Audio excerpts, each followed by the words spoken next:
Bloomberg Technos Ramadan Sparks Podcast, sebuah persembahan spesial di bulan Ramadan 2025. Berkolaborasi dengan Kode Marketing bersama Sandi Uno and Friends, kami hadir dengan obrolan inspiratif, tren bisnis dan inovasi yang menyala di bulan penuh berkah ini. Jangan lewatkan setiap episodenya. Saksikan hanya di Bloomberg Technos.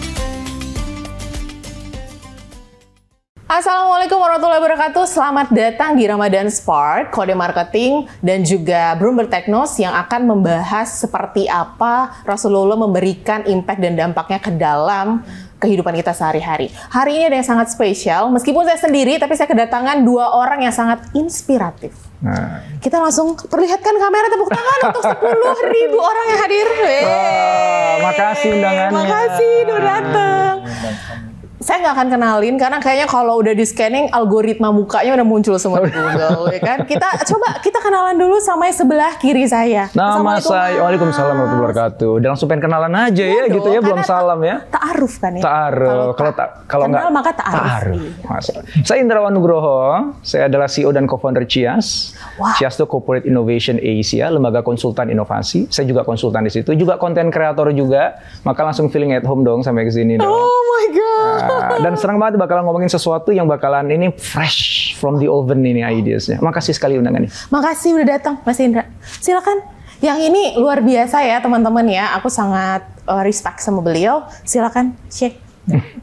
Saya Syekh Ali Muhammad Jaudi di sini hadir untuk membahas HPI ya, sebagaimana yang kita bahas, dan saya ini bersama Mas Indra menggodok sesuatu yang insya Allah bisa menjadi salah satu rujukan kita ya, dalam menauladani Rasulullah ya, tapi bagaimana aplikasinya kemudian bisa kita terapkan sesuai dengan kondisi zamannya.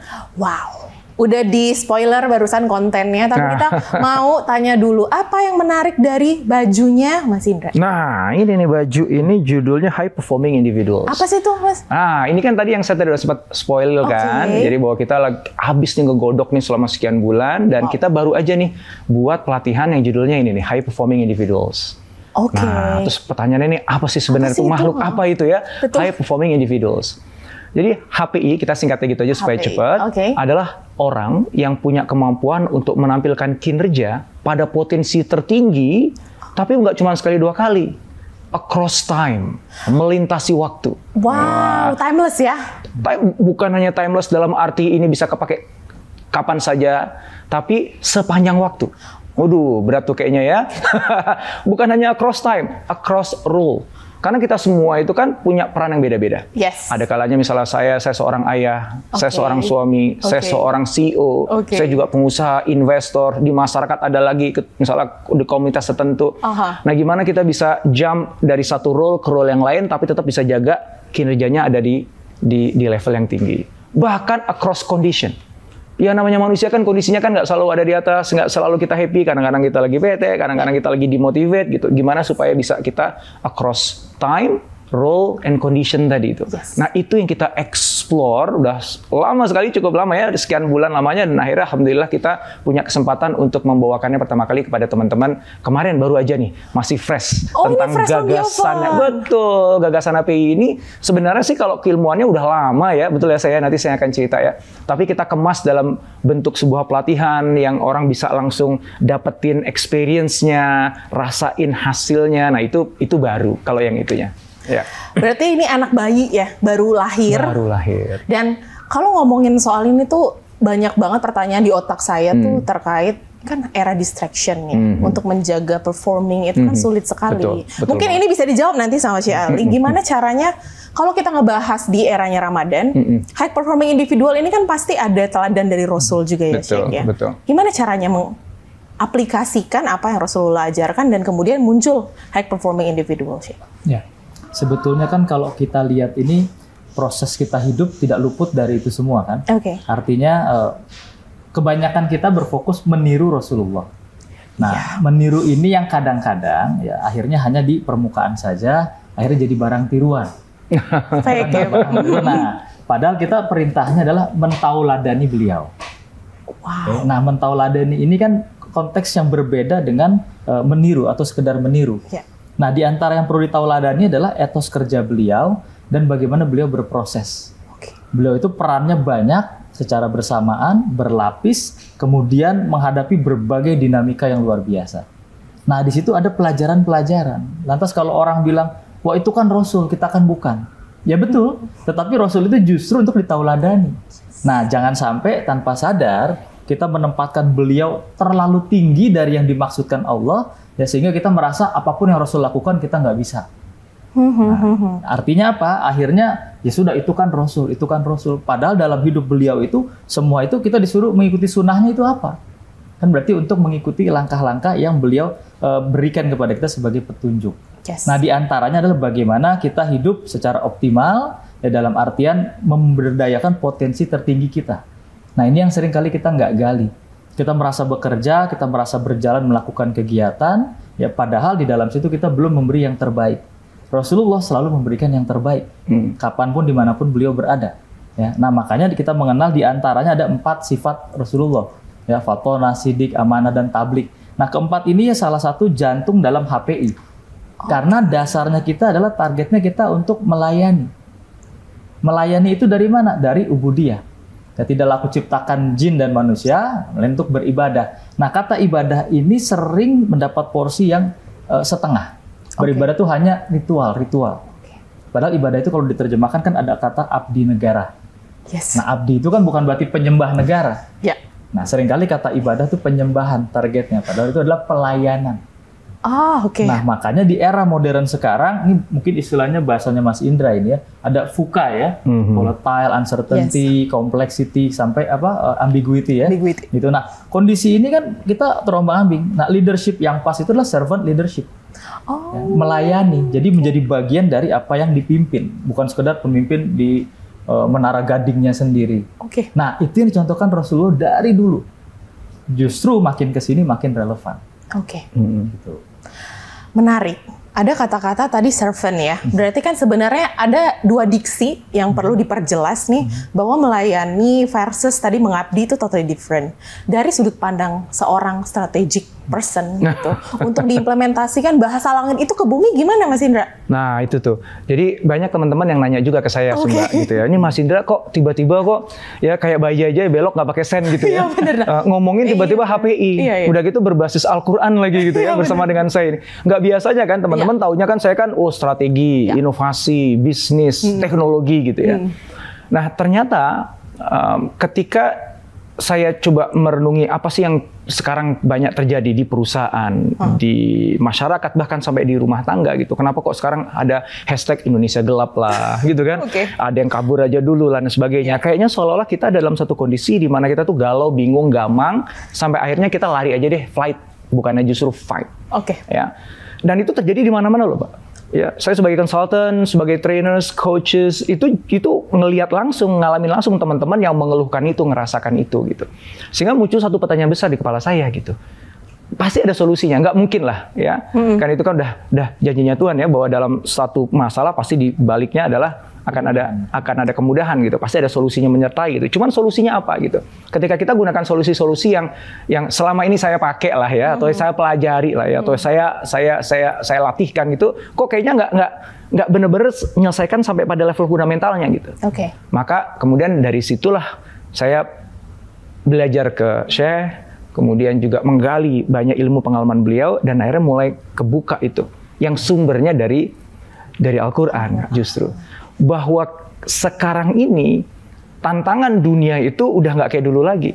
Sekarang jauh lebih kompleks, jauh lebih berat, jauh lebih tidak jelas. Sehingga kalau dulu itu misalnya tantangan kita ada di sini, kita ada di sini nih kemampuannya nih. Dulu sih klop, jadi kita baik-baik saja. Indonesia nggak gelap gitu, nggak usah kabur gitu ya, baik-baik aja. Terus kita ngerasa sekarang beda ya. Kok sekarang kayaknya merasa hidup ini susah nih. Gue bangun bisnis tuh berat ya. Karir tuh susah, gue dikit-dikit healing akhirnya kan gitu kan. Nah, ada apa denganku? Yang ini nanya nih. Ternyata yang sebenarnya terjadi adalah tantangan hidup kita, tantangan kerjaan kita tuh lebih tinggi sekarang. Ada sebuah lompatan disrupsi. Ya. Jadi ada disrupsi itu kan gangguan artinya kan. Tantangan ada di sini sekarang. Ada sebuah lompatan, masalah, lompatan, tantangan, kompleksitas yang ada di sini. Nah, kitanya masih ada di sini. Nah kan jadi nggak klop tuh Mbak. Ini yang ngebuat imbalance ini, yang ngebuat kitanya jadi merasa gelap, takut, bingung, akhirnya dikit-dikit healing. Nah solusinya gimana? Nggak mungkin dong tantangannya kita kesiniin, kan gitu kan ya. Jadi ya Tuhan, tantangannya jangan susah-susah lah Tuhan, gitu kan ya. Berdoa mulai berdoa. Doanya gitu dong. Jangan terlalu kompleks ya Tuhan. Tuhan tuh ngasih tantangan di sini kan pasti ada alasannya gitu ya. Nggak ujuk-ujuk gitu kan ya. Lalu gimana caranya? Ya satu-satunya solusi adalah manusianya yang dinaikkan. Di setting supaya manusia ini berada di level tantangan yang dihadapi dia. Selama kita settingannya di sini, tantangannya di sini, ya dia bakalan stres melulu. Level burnout sekarang tuh paling tinggi sepanjang umat manusia ada. Ya karena nggak matching settingan manusianya gitu. Nah akhirnya dalam diskusi dengan saya, kemudian juga akhirnya kita rumuskan banyak, akhirnya kita mulai bisa memformulasikan apa sih sebenarnya cara yang paling fundamental yang bisa ngebantu si manusia ini untuk supaya bisa men-set dirinya sehingga dia ada dalam posisi yang minimum selevel dengan tantangan yang dia harus hadapi. Nah ketika itu terjadi, dia akan bisa perform pada kinerja potensi tertingginya dia. Maka muncul jadi high performing individuals. Jadi low performance kita itu karena settingannya aja nggak pas dengan zamannya. Kalau zaman dulu mah kita perform, Mbak. Zaman sekarang tiba-tiba nggak perform lagi. Salahnya di mana? Ya settingan lo settingan 10 tahun yang lalu, bro, gitu. Linux ya masih. Nah settingannya masih yang lama. Nah sekarang kan tantangan kerjaan aplikasi yang diinstal ke laptop kita kan makin susah kan. Nah lo masih yang dulu gitu settingannya. Ya pantas saja lo lemot gitu kan muternya kan. Banyak ngehengnya itu komputernya kan. Nah gitu itu sebenarnya yang memicu gitu. Sehingga apa hubungannya sama Mas Indra nih yang ngomongin teknologi, yang ngomongin inovasi, strategi? Kan yang jalanin strategi kan manusia. Ya, yang aplikasikan teknologi manusia. Yang berinovasi kan manusia. Kalau manusianya nggak disetting pada set yang paling tepat sesuai dengan zamannya, ya kita bakalan keteteran terus. Strateginya nggak akan pernah terdesain dengan baik, nggak akan pernah terwujud, inovasinya malah justru untuk merusak, teknologinya justru malah untuk nyusahin. Nah kita men-set ulang nih diri kita. Dan kalau ngomongin, sorry aku agak lama ngomongnya, agak panjang ya, sorry ya. Soalnya aku excited banget nih, ya, mohon maaf saya. Lanjut. Jadi kalau misalnya gini, kita mau men-setting nih, misalnya laptopnya kita nih, supaya akhirnya performnya yang paling optimal. Sementara kita masih belum tahu apa-apa nih tentang laptopnya nih, atau paling nggak taunya tuh sangat terbatas deh. Maka apa yang kita lakukan? Kita pasti cari manual book ya kan? Betul. Ya kan? Ini nih yang ngebuat si laptop ini teh siapa, gitu kan? Terus dia mendesainnya kayak gimana? Nah dari manual book itu, wah jadi kudu harusnya begini nih ngesetnya nih, kan gitu kan? Nah kita manual booknya apa nih sebagai manusia? Ya apa nih yang pencipta kita nih manusia udah titipin ke kita sebagai petunjuk? Lu tuh kalau jalan hidup pakai ini aja deh, gitu ya. Ini manualnya lu nih, ya. Ini across time, gitu. Ya udah gitu, daripada repot-repot kita misalnya cari manual book yang buatan manusia gitu ya, yang belum tentu juga dia dibuat pada masa sekarang. Manual booknya manusia dibuat 10 tahun yang lalu, kita pakai untuk jawab tantangan sekarang, mungkin juga nggak matching kan? Nah cari dong manual book yang itu everlasting, ya sampai nanti manusia udah kagak ada lagi ya itu masih ada tuh, masih bisa dipakai gitu. Masih relevan ya? Masih relevan, dan itu Al-Quran. Ya. Nah ini nanti mungkin penjelasan lanjutnya saya udah cukup sekian dulu ya, udah berhenti bicara. Saya udah terlalu banyak ngambil duration time saya ya. Selanjutnya aku menerima konten yang banyak untuk hari ini teman-teman. Jadi aku balik lagi ke statementnya Mas Indra ya. Jadi ada fenomena sosial, Indonesia ini tingkat literasinya rendah, dan most of us adalah cukup punya close mindset. Sementara itu kan default setting mau setup level. What do you think? Sheikh Ali. Ya, memang kalau kita bicara kan kita ada kurva belajar ya. Dari kecil kita nggak ujuk-ujuk bisa makan sendiri, bisa main game gitu kan. Nah, dalam tradisi kerohanian Islam, ya, bahkan Rasulullah pun ya ketika pertama kali menerima wahyu, itu ada settingan proses belajar, ada learning curve-nya. Ketika pertama kali turun itu kan baca, Iqra. Ya, dan itu nggak sekali jalan. Dalam ceritanya kan 3 kali. Iqra nggak bisa, ma'an Nabi Qori, dipeluk lagi sama Jibril kan. Iqra masih belum bisa. Iqra 3 kali baru bisa. Iqra bismika ladzi khalaq ya. Nah, bismika rabbikal ladzi khalaq. Nah, jadi ketika sudah ketiga kali itu menandakan ada proses. Ya, ada proses belajar. Nah, kalau ujuk-ujuk memang repot. Ya kan nggak bisa, bahkan pelarangan kita dalam syariat kita juga itu bertahap. Artinya kitab suci kita pun disusun adanya learning curve bagi manusianya. Ya misal saya agak masuk ke ranah yang sedikit ya, poligami. Bagi sebagian orang Islam itu poligami nambahin banyak istri. Padahal semangat pada zamannya itu adalah justru membatasi. Pada zaman itu istri bisa puluhan, bisa ratusan, nggak ada batasnya. Nah, bagaimana menertibkannya? Nggak bisa juga langsung tiba-tiba lebih dari satu haram misalnya. Itu problem juga. Nah, maka ada tahapan 4. Kenapa 4? Ya gampang-gampangannya gini, sebulan itu 4 minggu. Seminggu itu masih oke lah gitu kan gitu. Nah, gampang. Ini kayaknya bahasan sampai jurang nih kayaknya. Tetapi jangan sampai kita miss ya pesan di situ. Sama ketika Allah sering kita mengutip ya, kun fayakun. Iya. Itu kan ada kun, ada fa, ada yakun. 3 kata. Kun jadi, fa itu maka, yakun jadilah gitu. Katakan gitu ya terjemahan gampangnya. Berarti ada proses. Allah pun mencipta juga melalui proses. Bukan karena Allah nggak bisa mencipta langsung, ting, ada gitu. Bisa, tapi nanti kita nggak bisa belajar. Kita nggak bisa merunut itu empiriknya gimana. Nah, ketika semua ada tahapan, ada proses, maka meskipun kita saat ini sudah rigid dengan satu kondisi pemahaman dan sebagainya, dengan satu kebiasaan-kebiasaan. Nah, itulah dalam HPI kenapa kalau cari manual booknya, namanya manual book kan ada dalam bungkusannya. Ya. Nah, ketika kita sebagai manusia ini bungkusannya, berarti manual booknya di dalam. Nah, itu yang kita coba gali. Nah, dalam penggalian itu kita mau menemukan ya hal-hal apa yang menghambat kita untuk berkembang. Yang sebenarnya kita anggap itu nggak ada karena kita nggak tahu itu ada. Ya, padahal kan ada nih. Nah, kalau dicari, nah makanya selalu kita katakan bahwa orang kalau dia belum sadar kalau ada masalah pada dirinya, ditawarin solusi malah marah. Orang sakit nggak merasa sakit, ditawarin obat marah.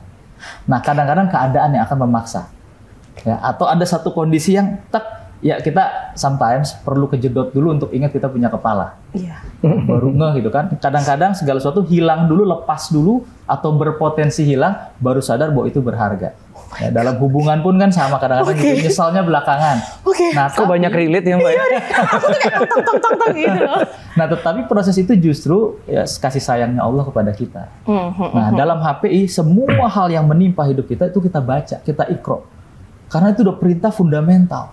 Bukan disuruh sholat dulu, bukan disuruh syahadat dulu, bukan disuruh zakat dan haji dulu. Baca. Apa yang dibaca? Nah itu, bagaimana hidupmu sekarang? Kenapa engkau mengulangi pola yang sama berkali-kali? Cuman ngomong doang kan, curhat. Kenapa ya gue ketemu orang begini lagi? Kenapa ya bisnis kok begitu lagi? Itu berarti ada repetisi kan? Ya, berarti ada chapter yang masih berulang, yang belum selesai. Atau belum lulus. Jadi ngulang kan? Misalnya belum C lah minimal kan? Gitu SKS-nya. Nah akibatnya apa? Ya disuruh cari. Dibaca. Kenapa ini pengulangan terjadi? Nah salah satu komponen penting dalam HPI ya adalah bagaimana kita belajar menyadari dulu bahwa something needs to change dalam hidup kita ini. Kalau udah ketemu, baru cari ya apa yang mesti diubah dan kenapa diubah, lalu apa yang berpotensi menghambat perubahan itu. Karena target ujungnya adalah memberikan yang terbaik dari diri kita. Jangan sampai Allah kasih kita 10 karena kita cuma maininnya 5, lalu kita bilang sama semua orang, Allah saya cuma kasih saya 5. Itu udah berprasangka buruk, udah memfitnah Tuhan, itu panjang itu urusannya. Ya, nah tapi kita gali, gitu. Makanya kata ikhtiar di kita itu terjemahannya sekedar usaha. Padahal dia kan dari kata khoir, baik. Ikhtiari berarti ya usaha yang terbaik. Jadi jangan GR, saya udah usaha, saya udah ikhtiar. Cek dulu, jangan-jangan belum yang terbaik. Nah menjadi atau memberi yang terbaik itu adalah upaya kita untuk menjadi atau giving high performingnya dari kita. Nah itu ke situ arahnya. Oh my God, banyak hal-hal yang aku harus follow up lagi juga kepada Mas Indra. Self-awareness berarti itu adalah starter pack-nya ya? Ya, betul. Untuk sampai ke HPI itu kan ya. Gimana aktualisasi diri yang benar untuk bisa akhirnya sadar bahwa ada yang salah sama diri kita nih Mas Indra? Iya. Minimum di level decision maker deh. Biasanya kan mereka nganggap kadang-kadang di dunia nyata tuh most of them ini adalah keputusan terbaik gitu. Nggak mau dengerin dari atas ke bawah ke atas atau bahkan mungkin peersnya mereka gitu. Nyatanya gitu kan di dunia bisnis gitu ya. Betul banget ya. Dan ini nyambung sebenarnya dengan yang saya sampaikan tadi ya ketika ngangkat ikro tadi ya. Justru perintah pertama itu kan adalah baca. Ya. Ikro gitu. Itu kan pasti for some reasons dong, ada alasan dong gitu. Ya. Nah, kebanyakan kita nih, kalau misalnya kita mau baca, yang dibaca pertama kali itu yang di luar diri kita kan. Yes. Bos gua, anak buah gua begini, industrinya begini, pesaingnya begini, pantesan gua jadi begini, kan gitu kan. Gitu. Padahal justru yang paling penting, yang jadi kunci yang dibaca pertama kali justru adalah diri kita sendiri dulu. Nah, maka untuk menjadi high performing individuals, itu pasti kita nggak bisa lepas tuh dari bos kita, anak buah kita, kayak bahkan termasuk yang ada di rumah. Pasangan kita, anak-anak, orang tua, mertua, itu kan pasti kan berpengaruh pada kehidupan kita kan. Yeah. Mereka bisa jadi penghambat kita untuk punya kinerja tertinggi, atau mereka bisa jadi pendukung terbaik kita untuk punya kinerja tertinggi kan. Oke. Nah, yang menarik adalah di HPI ini, ketika kita ingin memastikan bahwa kita punya pendukung terbaik di rumah, di kantor, di masyarakat, justru yang kita harus ubah pertama kali bukan mereka, tapi diri kita sendiri. Nanti saya boleh cerita ayatnya ya. Yes. Nah, gitu. Yang itu sangat clear banget, dan ini ayat udah paling sering dibacakan, dibahas. Tapi kadang-kadang miss yang ada di situ ya saya. Ya. Bahwa ternyata kalau kita ingin mengubah satu kaum, yang diubah adalah diri yang ada pada diri mereka sendiri. Mereka itu berarti si kita sendiri. Yeah. Gitu. Jadi bukan suruh bos gue yang berubah dong, tim gue yang berubah dong. Lu dulu berubah. Sehingga ketika lu berubah akan berdampak pada perubahan si kaumnya tadi, si kumpulan bos, kumpulan anak buah, kumpulan pesaing gitu. Nah, maka jawab pertanyaannya Mbak tadi, justru hal yang pertama yang harus kita lakukan dalam proses kita menjadi HPI ini adalah ngebaca diri kita sendiri. Ada hal-hal yang mungkin kita nggak sadari sekarang, yang itu justru jadi penjara kita. Sehingga kita nggak bisa perform at the highest level. Maka kalau kita mau jadi HPI itu ada 3 tahapan besar. Tahapan pertama tuh unlocking dulu. Kita nih sebenarnya, prinsip pertama dari HPI adalah all humans are built for high performance. Semua manusia itu dibangun, dicetak, dibuat untuk performance tinggi. Ini mobil keren, ini laptop keren, ini handphone keren banget, semua speknya terbaik. Tapi sayangnya, tidak semua orang mampu mengunlock potensi sesungguhnya.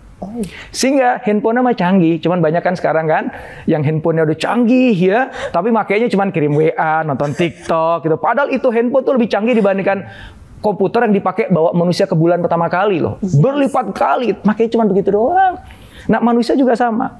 Nah, gimana cara mengunlock manusia itu? Ya, itu kita bahas dulu. Salah satunya tadi Iqra ngelihat baca diri kita sendiri dulu. Yang kita baca bukan hanya diri kita sekarang, tapi kita trace back ke belakang. Ya, karena apa yang kita miliki sekarang, semua plus minusnya adalah efek dari masa lalu kita. Kalau kita nggak terbebaskan dari itu semuanya, maka susah bagi kita untuk melompat pada potensi tertinggi di masa depan.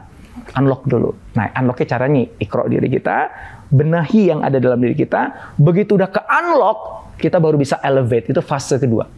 Kita baru bisa mulai mendaki ke atas. Nah, selama belum ke unlock itu ibaratnya kita mau mendaki gunung, Mbak.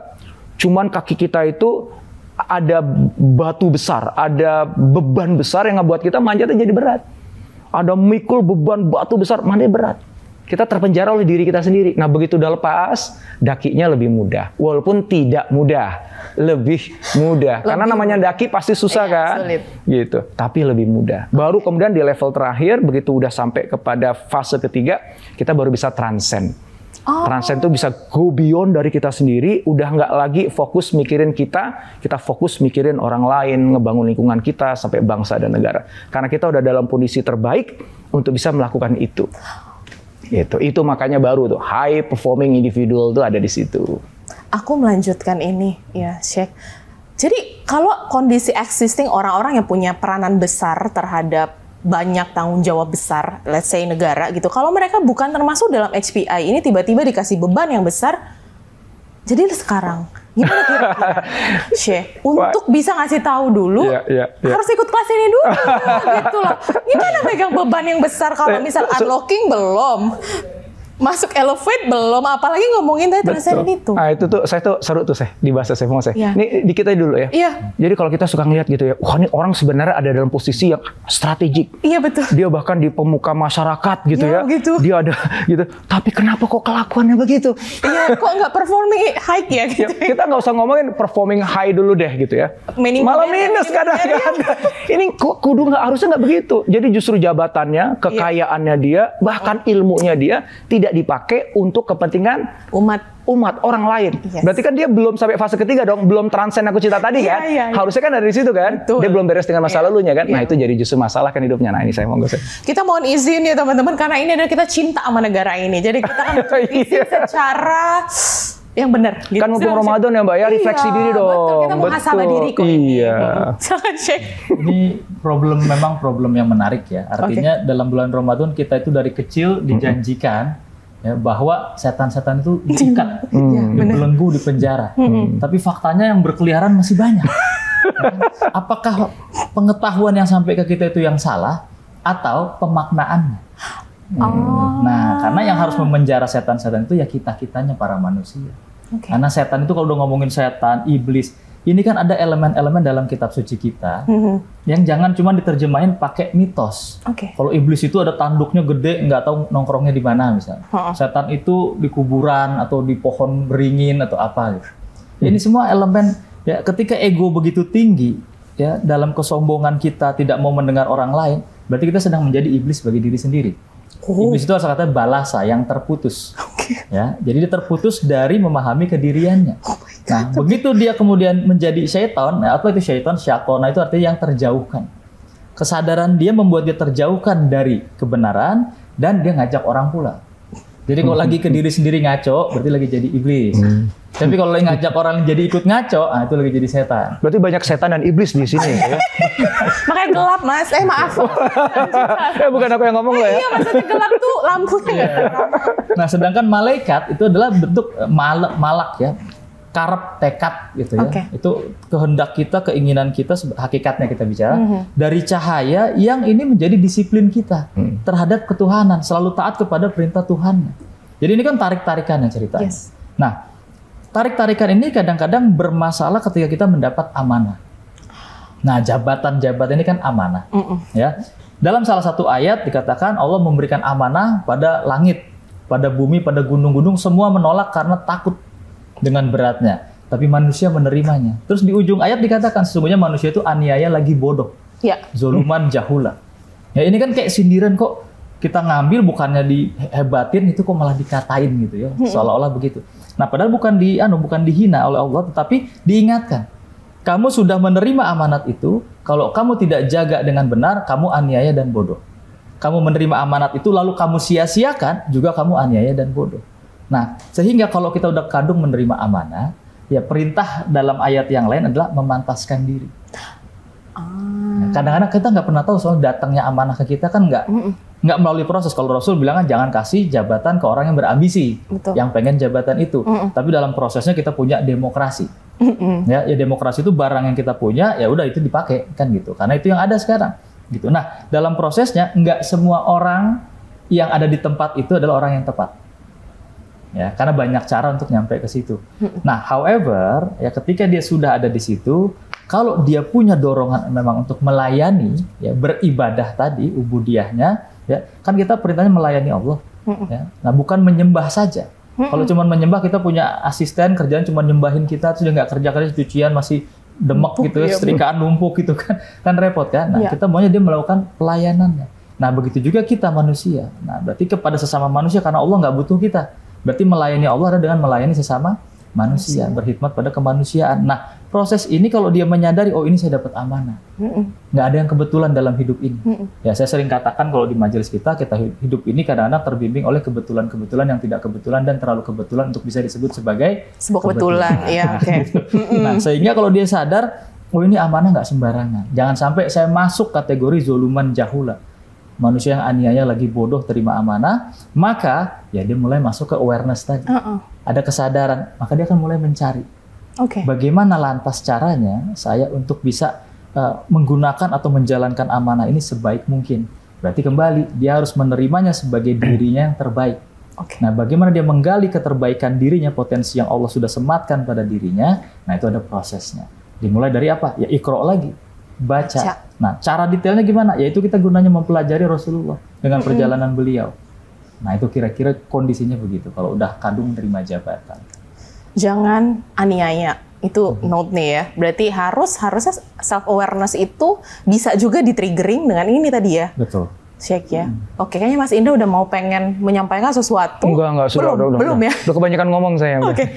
Mas, aku pengen tanya nih, di era kita yang serba instan sekarang, era Internet of Things dan you name it gitu, yang membuat ada satu generasi disebut instant gratification era. Di mana orang-orang sulit untuk menikmati proses tadi yang udah disebut, mention berkali-kali. Practical things-nya gimana untuk membuat kaum kita sekarang ini tuh menikmati prosesnya? Iya. Lahirnya generasi yang seeking instant gratifications, ya, mencari gratifikasi yang cepat itu kan nggak ujuk-ujuk sebenarnya. Sebenarnya kan kita terlahir itu ini ya masih bersih lah tanda kutip gitu ya. Tapi lingkungan kita lah yang ngebentuknya, kan gitu. Nah, anak-anak kita ini sayangnya lahir dalam sebuah lingkungan yang memang gratifikasi itu mudah sekali untuk bisa didapat. Ya, dengan adanya media sosial, ya, kita mau beli apa tinggal pencet, kita pengen kirim surat tinggal ketik juga gitu ya kan, beda zaman dulu Mbak gitu kan, harus kirim surat, nunggu Pak Pos datang gitu kan. Pakai merpati. Oh, masih zaman merpati ya. Iya. Nah, so mereka emang kebentuk seperti itu.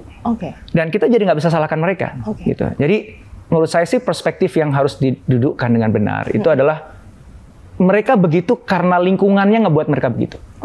Aslinya mereka nggak gitu, aslinya mereka orang yang baik, ya namanya seorang anak-anak sih, gimana sih dalam dunia kan. Berarti salahnya siapa dong?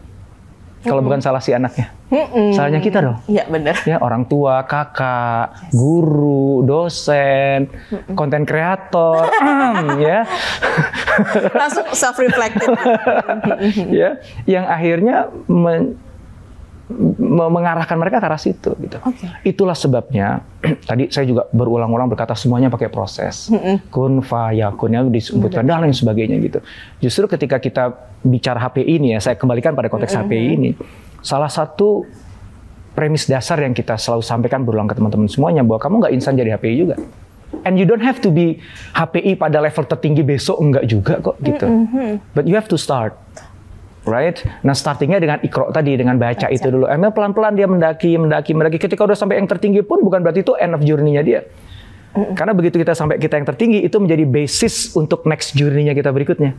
Naik lagi gitu. Karena kita tidak bersaing dengan siapa-siapa kan. Kita bersaing pada diri kita yang kemarin kan gitu. Nah, balik lagi ngomongin instant gratification itu. Maka yang harus take responsibility untuk itu harusnya ya kita-kita. Orang yang dewasa, orang yang bisa menghadirkan lingkungan itu. Ya, kepada anak-anak kita misalnya di rumah, kita mulai ajarkan kepada mereka tentang not instant gratifications ya, jadi delaying gratifications. Kamu mau apa? Aku punya sepeda gitu. Oke, apa yang kamu akan lakukan supaya kamu pantas dapetin sepeda itu? Ayo nanti ayah bantu. Oh ayah bunda bantu gitu. Dan seterusnya dalam sebanyak mungkin aspek yang masih memungkinkan kita bangun delaying gratification itu kita hadirkan. Karena kita nggak bisa nyuruh mereka berhenti nggak pakai aplikasi mau beli makanan kan. Terus jangan pakai itu messenger, kan nggak bisa lagi. Kamu kayak ayah dulu ya, kirim surat, kan nggak bisa juga kan. Itu dunianya mereka, udah nggak bisa diapa-apain. Terima aja gitu. Itu adalah tools yang bisa ngebantu mereka punya kinerja yang melampaui diri kita di masa waktu umur kita sama seperti mereka. So good, use it as a tools. Tapi sebagai mental development-nya si anak, itu tugasnya orang tua. Maka nanti insya Allah kalau Allah izinkan kita akan punya high performing family. Nah, gitu insya Allah nantinya. Karena ya, justru pekerjaan peradaban itu dimulai dari rumah tangga kan, dari ayah dan bundanya kan. Domestik gitu. Iya, domestiknya gitu. Nah itu sih termasuk nanti di kantor. Ya, kalau kita jadi atasan, gimana kita ngebangun tim kita tuh punya visi jangka panjang. Kan ngomongnya begitu kan? Ya. Bukan cuma yang penting gue gimana caranya dapat bonus akhir bulan. Nah itu juga sebenarnya instant gratification loh. Ya berarti bosnya juga salah juga mendidiknya itu. Kali. Atau justru terlalu short term. Bahkan kalau kita ngomongin di koperasi, kan banyak koperasi itu masa jabatannya CEO atau direktur BUMN itu kan pendek. Apalagi misalnya di BUMN misalnya, itu tuh 2 tahun sekali itu standarnya. Jadi kalau sampai ada CEO yang sampai 5 tahun tuh hebat. Dan ada. Gitu. Nah ketika 2 tahun itu kan dia harus bisa showing something di akhir 2 tahun kan? Iya betul. 2 tahun itu dalam konteks korporasi itu pendek loh. Oke, jangan di BUMN aja, di swasta yang TBK. Namanya investor itu nuntutnya kan yield tahunan. Lo bisa ngasih duit berapa, dividen berapa akhir tahun? Akhirnya semua CEO berpikirnya jangka pendek. Gitu. ya udah hancur lebur gitu dunia ini, semuanya instant gratification, dari bapaknya, dari kakeknya, dari pengusahanya, dari karyawannya, dari lingkungannya gitu. Bahkan mungkin dari pemuka masyarakat dan pemuka agamanya juga cari instant gratification, gimana supaya jamaah gue makin banyak. Wah, akhirnya jadi konten kreator juga yang kemudian dan akhirnya agak nyerempet-nyerempet jurang tapi rame, seru, viral. Kan nyarinya kan viralnya kan? Iya benar. Ya padahal jangan-jangan bukan itu jalan terbaiknya gitu. So ini udah dosa kolektif generasi kita gitu. Jangan salahin ke generasi anak kita. Oke. Gitu.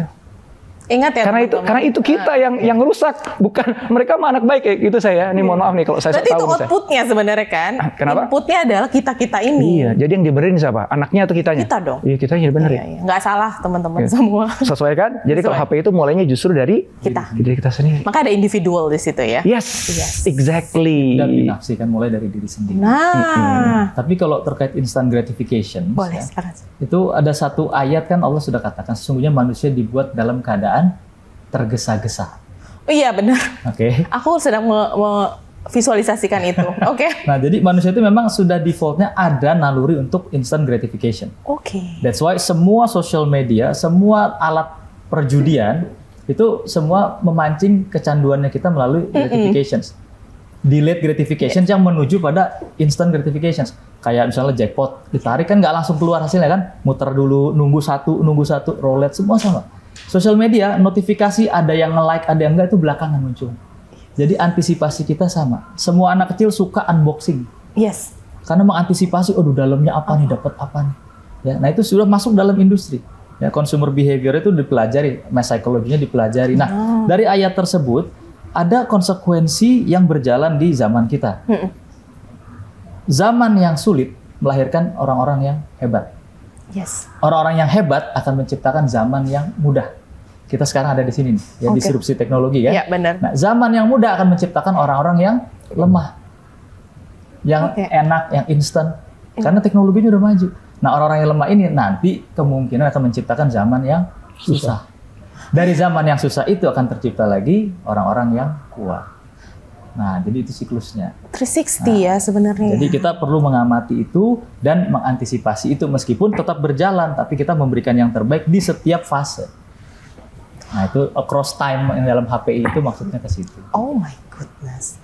Lalu aku kemudian banyak sekali pertanyaan lagi terkait hal-hal yang individual things. Sekarang juga era yang orang percaya sama karakter, MBTI. Mungkin mereka pakai scientific approach gitu. What do you think sih? Ya itu hal yang bagus, artinya dari zaman dulu mekanisme itu sudah ada. Oke. Kita dalam Quran misalnya kita mengenal setidaknya ada 4 nafs. Nafsul amarah, nafsul lawamah, nafsul mulhamah, nafsul mutmainnah. Ya sekurang-kurangnya 4 ini. Nafsul amarah itu apa? Manusia yang secara ego, ya, amarah ini bukan marah-marah ya, tapi amarah dari kata amr. Yang senang pokoknya perintah aku. Me. Oke. Ya, nah jadi ada orang yang pokoknya kalau ada kesalahan pasti bukan gue. Kalau ada kesalahan pasti lu semua yang salah except me. Ya, semua yang salah cuaca, negara, pemerintah, keluarga, orang tua, termasuk dia nyalain Tuhan dia berani. Yang penting nggak ada di list itu namanya sendiri. Nah, tapi pada derajat itu dia nggak punya penyesalan atas semua yang terjadi. At some point, kalau dia terpaksa, dia mengalami mulai penyesalan. Tapi masih begitu. Nah, naik dia derajatnya ke nafsul lawamah. Ya, jiwa yang sudah bisa menyesali perbuatannya.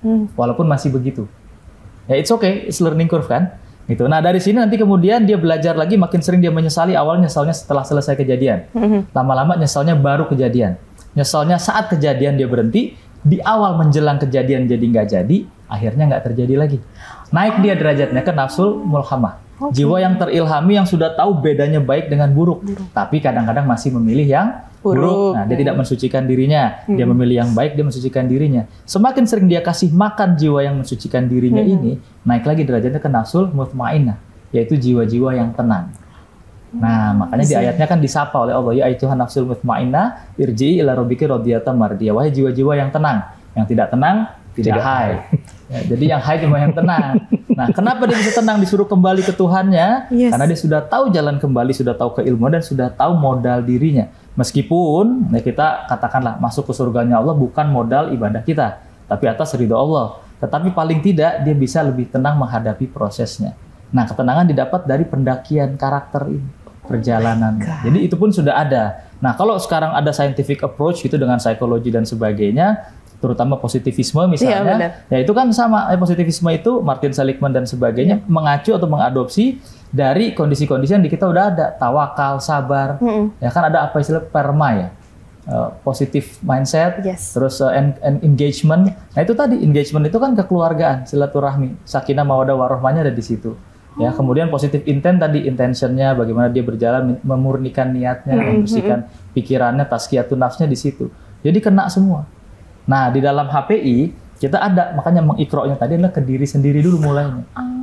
Looking backwards, ya, dari jejak-jejak yang sudah tercipta, saya bikin apa ke diri saya saat ini ya. Nah, berarti kalau ke depannya saya mau ke sana, saya tahu dulu bener nggak mau ke sana itu atas pemikiran saya yang terbaik versinya. Jangan-jangan saya mau ke sana karena masih terikat oleh sesuatu yang gara-gara masa lalu saya. Saya pikir itu kepentingan terbaik saya untuk ke masa depan. Ternyata belum. Ya, itu hasil dari ganjalan masa lalu. Nah, itu yang kita periksa ke belakang. Jadi MBTI tadi itu salah satu tools yang bisa dipakai ya, untuk kita coba motret, mengikro diri kita sendiri. Itu hanya banyak tools yang ada gitu. Nah di HP juga kita ada satu pendekatan juga untuk coba motret ke dalam diri kita, ngelihat ke belakangnya. Iya, sekarang kan orang proklaimnya gitu ya, apa karakteristiknya mulai dari personality yang dilihat gitu. Mungkin itu tadi adalah tahap unlocking kali ya Mas, untuk ngasih tahu kita kurangnya ada di mana gitu. Lalu muncul pertanyaan selanjutnya adalah, kalau misalnya kita ngomongin soal high performing individual, sekarang tuh ada istilah orang yang biasa aja nggak apa-apa Mas. Kayak aku nggak mau jadi high performer gitu. Is that okay? What do you think guys? Itu menarik tuh, tapi saya pengen dengar dari saya dulu. Kalau menurut saya, kan kalau di kelas tuh kayak kemarin saya sudah bilang, kalau masih suka marah-marah nggak apa-apa. Nah itu nggak apa-apa tuh bagian dari itu. Yang penting apa? At some point, ketika itu sudah dibutuhkan, yang penting jangan nunggu terlambat. Ya. Nah, ketika sudah dibutuhkan, ya by all means do something lah. Gitu. Nah, tetapi nggak apa-apa di sini kita harus lihat bahwa kita make sure nggak apa-apanya bukan karena kita males, ya, tapi karena kita taunya ya memang gue begini orangnya. Jadi nggak apa-apa gue seperti ini. Ya. Nah, tapi kita harus tanya dulu ke diri kita secara berkala, muhasabahnya tadi. Ya. Bener nggak sih gue yang terbaik itu yang sekarang ini yang bilang ini semua nggak apa-apa, begini aja cukup. Ya. Kalau jawabannya dia dalam dirinya mengalami ketidakpuasan sehari-hari, dia harus jujur. Enggak, jawabannya enggak. Ini apa-apa jelas. Jadi jangan bohongin diri sendiri. Jangan bohongin diri sendiri. Ini apa-apa. Kenapa? Nyatanya dalam keseharianku aku mengalami kekesalan-kekesalan. Ini harusnya nggak gini, ini nggak bisa nih. Gitu. Nah berarti dia tidak puas dengan keadaannya. Kalau nggak puas, ya do something, ubahlah. Gitu. Ya atau diam aja udah jangan berisik gitu sampai terpaksa berubah gitu. Atau dipaksa berubah nanti dipaksa berubah. Kan jangan sampai dipaksa berubah ya. Betul. Nanti menyakitkan biasanya kalau dipaksa. Harganya kemahalan. Berubah sekarang bayarnya 10.000, dia nunggu sampai kacau keadaan bayarnya 1 juta. Untuk perubahan yang sama yang bisa dia lakukan sebelumnya. Apinya masih kecil, ya bisa dipakai masak, bisa dipakai penerangan. Dibiarkan tidak terjaga, tidak terkendali, akhirnya keburu gede kebakaran rumahnya, baru mau ditangani. Baru mau dikelola ya, ada cost-nya. Izin nambahin perspektif yang berbeda sedikit ya. Jadi misalnya kalau saya orang tua nih, saya punya anak gitu ya, karena sayang banget saya sama anak saya kasih banyak hal dong untuk anak saya kan, pendidikan yang terbaik, fasilitas yang terbaik, cinta, kasih, perhatian gitu, dengan harapan tentu saja kan anaknya kan tumbuh besar jadi orang yang bermanfaat, yang punya karya, prestasi gitu kan. Tapi kemudian si anak bilang, udahlah nggak usah lah, aku nggak usah punya prestasi. Segini aja cukup kok, ya, udahlah semua fasilitas itu nggak penting aku gini aja juga baik-baik aja kok. Itu rasanya orang tua gimana tuh? Yang udah ngasih segala-galanya, berkorban bagi si anaknya, ya kan? Kecewa pasti dong. Yes. Kita kan bilang, lu anak gak bersyukur kan gitu kan dibilang kan? Marah lagi udah emosi. Oh ya kan udah dikasih segala-galanya kan gitu kan? Nah sekarang sementara Allah Tuhan kita udah ngasih kita tuh begitu banyak di dalam diri kita. Ya, di lingkungan kita, ya. Terus kita bilang, nggak usah lah, gue segini aja deh. Padahal sebenarnya Allah tuh udah nyiapin, lu tuh harusnya bisa jadi ini, lu harusnya bisa berikan manfaat ini. Setelan diri lu tuh harusnya nih yang pas gue ciptakan lu itu lu bisa mainnya di sini. Saya bilang, nggak usah lah, gue di sini aja, gitu misalnya. Terus, ya, maka kan nikmat Tuhanmu mana lagi kah yang kau dustakan? Diulang berapa kali saya? Banyak. Wah, banyak banget. Kenapa? Ya karena begitu tadi. Banyak orang yang Mbak bilang itu emang benar fenomena. Nah itu kan berarti kan nggak bersyukur dia kan gitu. Nah terus selubung atau kufuran terselubung tanpa sadar. Halus itu kan. Udah segini aja cukup. Ya dibalik rasa cukup, padahal cukupnya karena ya, faktor lain mungkin. Bukan bersyukur ya? Nggak bersyukur, padahal kan nanti boleh kan jadi. Tapi kan tadi halus kan? Ya, bersyukurnya karena dia memang segitu aja mentok, ya. Or nama ketahuannya tadi kalau ada penyesalan berarti. Nah itu konsep bersyukur harus dilurusin tuh ya. Dia pikir udahlah aku segini aja cukup tuh bersyukur. Ya bukan, bersyukur itu kan apa yang dikasih banyak lu manfaatkan sepenuhnya. Kan gitu. Lah kalau misalnya Tuhan ngasih badan yang sehat, anak muda nih ya, laki-laki badan yang sehat, kuat, terus udahlah gue nggak usah kerja keras deh, segini aja cukup deh. Gue ngasih makan anak istri gue segini aja deh. Ya, gue nggak usah sekolahkan anak gue tinggi-tinggi aja deh, segini aja cukup. Padahal sebenarnya Tuhan ngasih dia kesempatan, kemampuan untuk dia bekerja, menghasilkan rezeki yang lebih banyak untuk anak istrinya, nggak dipakai. Kan kita semua kan diminta pertanggungjawaban kan, gitu kan? Terus lu gue kasih mobil, gue kasih rumah, gue kasih ini, tanggung jawab dong, gitu. Terus dia nanggung jawabnya kayak gimana tuh? Jawabnya gimana? Ya aja begitu nanti ketika pasti tanya, bingung kan? Itu kan kalau bisnis gini, ada potensi profitnya 100 juta. Iya. Terus dia akhirnya cuma dapat karena nggak maksimal, cuma dapat 25 juta. Terus dia bilang apa? Alhamdulillah masih untung dapat 25 juta kan? Iya kan? Walaupun in terms of business kita bisa bilang enggak, lu rugi 75 juta loh. Yes. Gitu. Tapi bagi dia kan enggak. Nah, ini tipis. Tergantung perspektif mana yang dia mau pakai. Dan itu yang paling ngomel siapa? Investornya lah. Ya kan? Yang punya perusahaan kan, BOC-nya. Yang diomelin kan CEO-nya kan. Lo CEO lo gimana? Orang punya potensi 1 juta, lo cuma segitu, lo bilang Alhamdulillah. Ya emang bener sih bersyukur pada yang ada di situ. Cuman yang sisanya 70 juta berarti tidak disyukuri sama dia dong. Itu kan cost opportunity ya. Iya, gitu. Berarti. Udah dipecat jadi CEO kalau gue jadi investornya mah, yang kayak gitu. Iya. Untung lu dipecat sama Tuhan kita ya. Nah, kan jangan sampai begitu kan. Makanya takut. Tuhan kalau dipanggil. Dipanggil sama Tuhan. Ya, kalau dipanggil BOC, komisaris masih aman lah ya. Dipanggil sama Tuhan suruh pertanggungjawaban lagi, on the spot. Belum sampai HPI lagi ya, bisa high performing. Udah dipanggil, takut banget.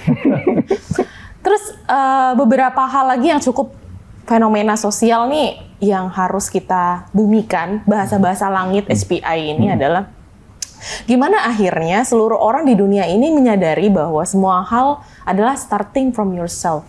At least self-love deh. What do you think? Moga-moga saya dulu. Ya dalam agama kita dan agama lainnya sebetulnya ada core message selalu mulai dari diri sendiri kan. Yes. Ya, salah satu jargon yang paling umum dalam filsafat maupun kerohanian adalah kenali dirimu. Dari zaman prasokratik ya sampai kekinian pun postmodernisme sama. Ya, kenali dirimu, gnoti sauton, ya, man arafa nafsah, faqad arafa rabbah dan seterusnya. Nah, kenapa ke situ? Karena memang kunci awal adalah adanya awareness. Ya, awareness bahwa kita ingin mencapai yang terbaik. Kita ingin memberi lebih. Makanya ukuran manusia itu sukses, salah satu pakem pentingnya kalau dari hadis kan khairunas anfuhum linnas, ya, sebaik-baiknya manusia dan paling banyak manfaatnya bagi manusia lain. Nah, kemanfaatan ini kan bisa dicapai kalau kita punya sesuatu. Kemanfaatan ini kan berarti berbagi.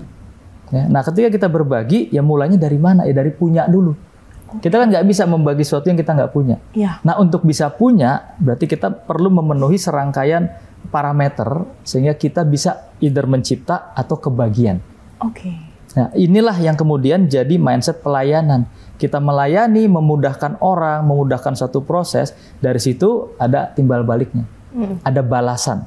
Ya, Malik Yaumiddin ya, yang menguasai hari pembalasan. Kausalitas. Nah, kausalitas itu mulainya pasti dari diri sendiri karena apapun yang kita pancarkan itu akan kembali ke kita.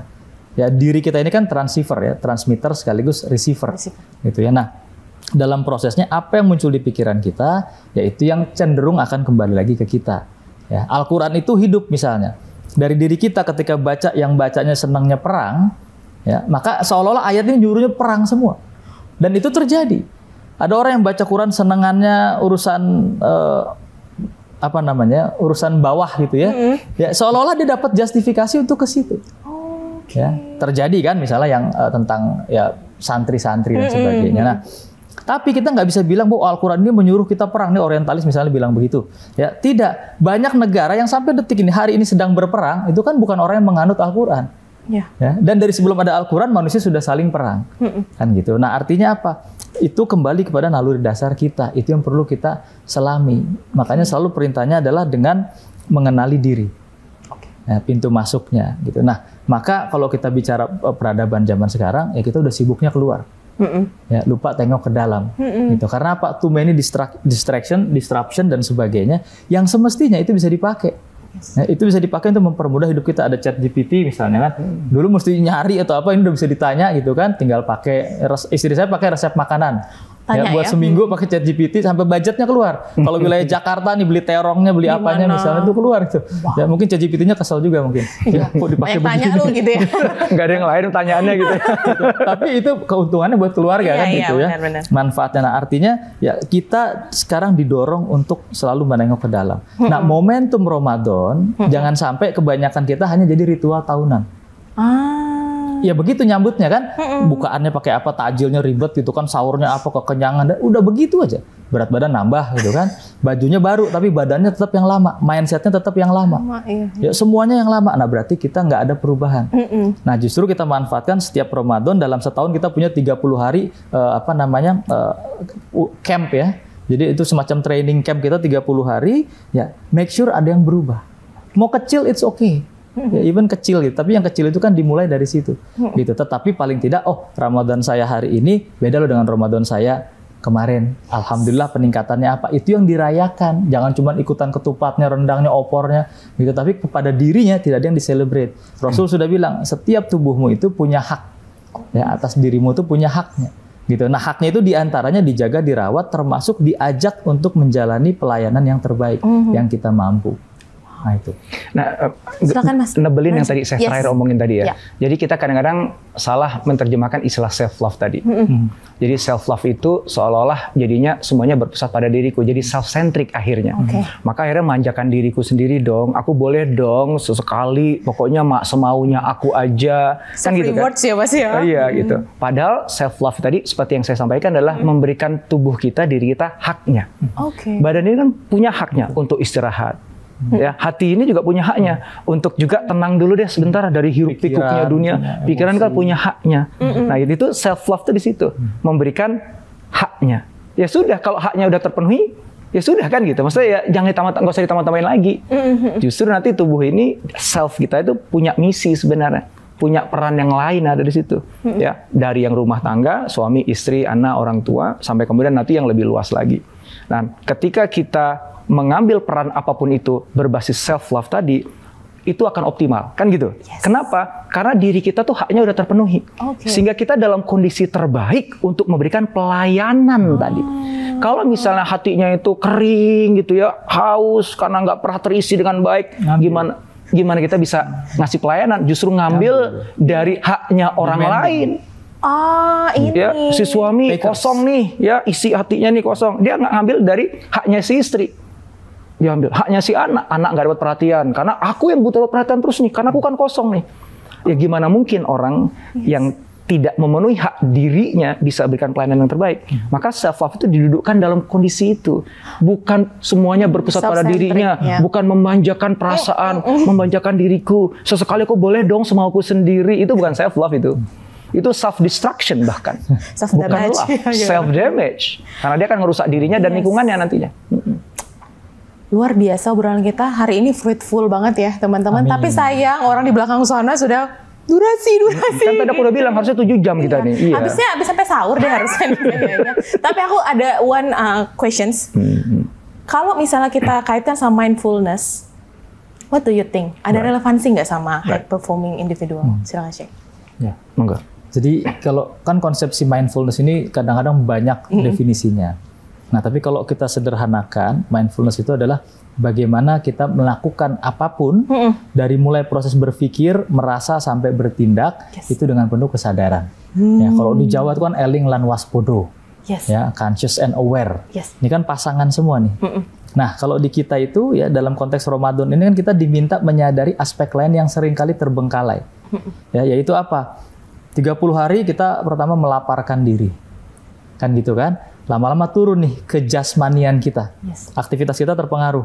Malam kita ibadah, tidurnya juga berkurang. Ada sahurnya, ada segala macam kan. Akhirnya kesadaran kita juga ikut turun. Nah, ketika semua kesadaran yang normal sehari-hari kita andalkan itu menurun semua, ada yang aktif yang naik. Nah, itulah kerohanian kita. Ya. Nah, ini yang diharapkan jadi pegangan baru kita untuk the next 11 months. Ya, setelah Idul Fitrinya dilewati, Idul Fitri kan kembali kepada fitrahnya kita. Nah, seringkali fitrahnya diterjemahkan sebagai suci.